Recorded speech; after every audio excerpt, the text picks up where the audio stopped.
বাংলাদেশের রাজনৈতিক ইতিহাসের এক যুগান্তকারী পরিবর্তনের মুখোমুখি। গণ অভ্যুত্থানের মধ্য দিয়ে শেখ হাসিনার পতন, ভারতে আশ্রয় এবং সর্বশেষ বিএনপি চেয়ারপারসন বেগম খালেদা জিয়ার মৃত্যুর পর দীর্ঘ ৩.৫ দশক পর এবারই প্রথম দুই নেত্রীর বাইরে অনুষ্ঠিত হতে যাচ্ছে জাতীয় সংসদ নির্বাচন।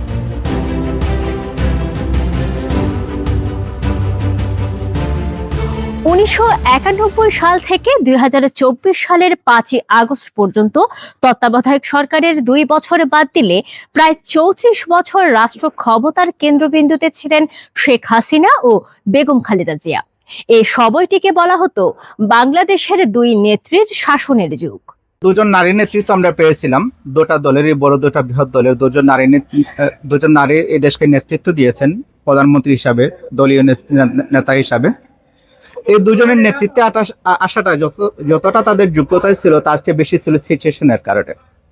নারী হিসাবে তারা দলীয় প্রধান হয়েছেন ব্যাপারটা এমন ছিল না, তারা এসেছিলেন তাদের সিচুয়েশনের কারণে। তো প্রত্যেকে তাদের নেতৃত্ব দিয়েছেন, দেশের মানুষ দেখেছে যে কে কিরকম নেতৃত্ব দিয়েছেন। একজনকে আমরা দেখেছি, বেগম খালেদা জিয়া যখন মারা যান তখন পুরা দেশের মানুষ শোকে মুহ্যমান ছিল, তাকে বিদায় দিয়েছে সম্মানের সাথে, শ্রদ্ধার সাথে। কিন্তু অন্য একজন তার শাসন ব্যবস্থাকে এমন অবস্থায় নিয়ে গিয়েছিলেন যে তাকে এই দেশেই অবস্থান করতে পারেননি, ওনাকে দেশ ছেড়ে পালাতে হয়েছে।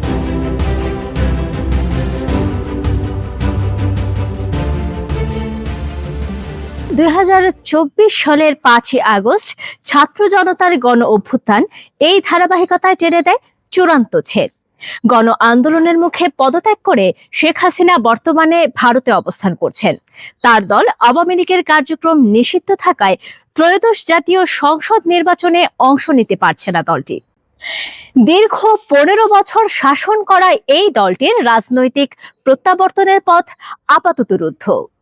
অন্যদিকে দীর্ঘ রাজনৈতিক সংগ্রামের নায়ক সাবেক ৩ বারের প্রধানমন্ত্রী বেগম খালেদা জিয়া গত ৩০শে ডিসেম্বর রাজধানীর একটি হাসপাতালে চিকিৎসাধীন অবস্থায় শেষ নিঃশ্বাস ত্যাগ করেন। তার মৃত্যুতে বাংলাদেশের রাজনীতিতে আরও একটি বড় অধ্যায়ের সমাপ্তি ঘটে। এই দুই বাস্তবতায় স্পষ্ট হয়ে গেছে ১২ই ফেব্রুয়ারি ত্রয়োদশ জাতীয় সংসদ নির্বাচন শুধু একটি নির্বাচন নয়, এটি দীর্ঘ ৩.৫ দশকের নারী নেতৃত্বের যুগের অবসান। আমি তো দেখছি আগে তো মনে হইলো নেত্রী অনেক ভালোই ছিল, এখন মনে হইলো আমার মনে হয় পুরুষ যাওয়াই ভালো, কারণ কি নারীরাও দেখছি চলছে ভালোই। এখন মনে হইলো পুরুষরা যাইলে তারাও আশা করছে তারাও যাইতো, কিন্তু আমরা অত কাম কাজ করি, অবশ্যই আমরা চিন্তা ভাবনা করি যদি পুরুষরা যায় আমরা কাম কাজে কোনো ক্ষতি হইব না, আমরা তো চাই যাইতো। এবারের নির্বাচনে ক্ষমতার লড়াইয়ে থাকা প্রধান রাজনৈতিক দলগুলোর কোনোটিতেই শীর্ষ পদে নেই কোনো নারী নেতৃত্ব।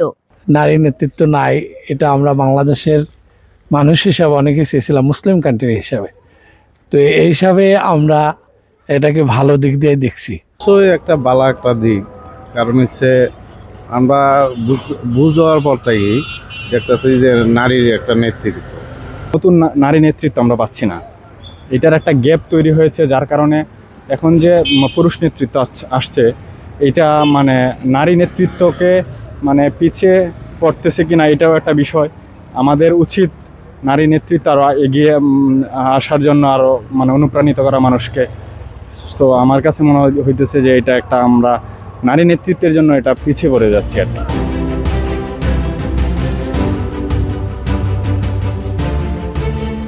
বিএনপির হাল ধরেছেন দলটির চেয়ারম্যান তারেক রহমান।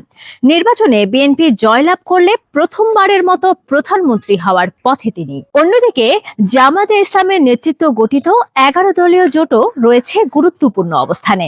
এই জোট থেকেই সরকার প্রধান নির্বাচিত হলেও তিনি হবেন একজন পুরুষ, তা প্রায় নিশ্চিত। দেশকে নেতৃত্ব দিতে হলে লিঙ্গের চেয়ে বেশি দেখতে হবে আসলে কার কি যোগ্যতা আছে।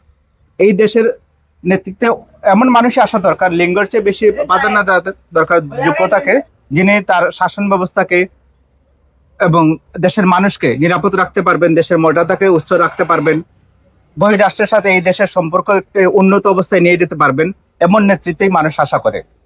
এটা নারী দিয়ে হবে না পুরুষ দিয়ে হবে সেটা আসলে ম্যাটার করে না, ম্যাটার করে কার কি রকমের পলিসি আছে, কার কি রকমের ভিতরে সৎসাহস আছে, এটাই মানুষ দেখতে চায়। তো আমরা আসলে নতুন একটা ডাইমেনশন এখন প্রবেশ করেছি। আমরা দেখেছি 36 বছর দুজন নারী এই দেশের প্রধান দুইটা দলকে নেতৃত্ব দিয়েছেন, সেটা এখন দুজন পুরুষের হাতে এসেছে। আমরা দেখছি বিএনপির নেতৃত্ব দিচ্ছেন এখন তারেক রহমান, আওয়ামী লীগের বিতরণের পর এখানে দ্বিতীয় দল হিসেবে উঠে এসেছে বাংলাদেশ জামাতে ইসলামী, এটার নেতৃত্ব দিচ্ছেন ডক্টর শফিকুর রহমান। মনে করা হচ্ছে এই দুজনের মধ্যে একজনই হয়তো আগামীতে প্রধানমন্ত্রী হবেন, যিনি হবেন তার কাছে দেশের মানুষের প্রত্যাশা থাকবে এই দেশকে উচ্চতায় নিয়ে যাওয়ার জন্য, এই দেশের স্বাধীনতা সার্বভৌম অক্ষুণ্ণ রাখার জন্য যার যতটুকু করা দরকার, দেশের মানুষের নিরাপত্তা নিশ্চিত করার জন্য যার যতটুকু করা দরকার তারা সেটাই করবেন। এটা আসলে নারীর ক্ষেত্রে নারীর জন্যই ডিপেন্ড করে না যে নারী হলে দেশ ভালো হইতো তো পুরুষ হলে খুব ভালো হয়ে যাবে, ব্যাপার না। ব্যাপার হবে দেশগুলা কোন দল কি রকম পলিসি নিচ্ছে। 1991 সালে স্বৈরশাসক এরশাদের পতনের পর বেগম খালেদা জিয়া বাংলাদেশের প্রথম নারী প্রধানমন্ত্রী হিসেবে দায়িত্ব নেন। এরপর টানা 36 বছর দেশের প্রধানমন্ত্রী পদে ছিলেন নারীরাই।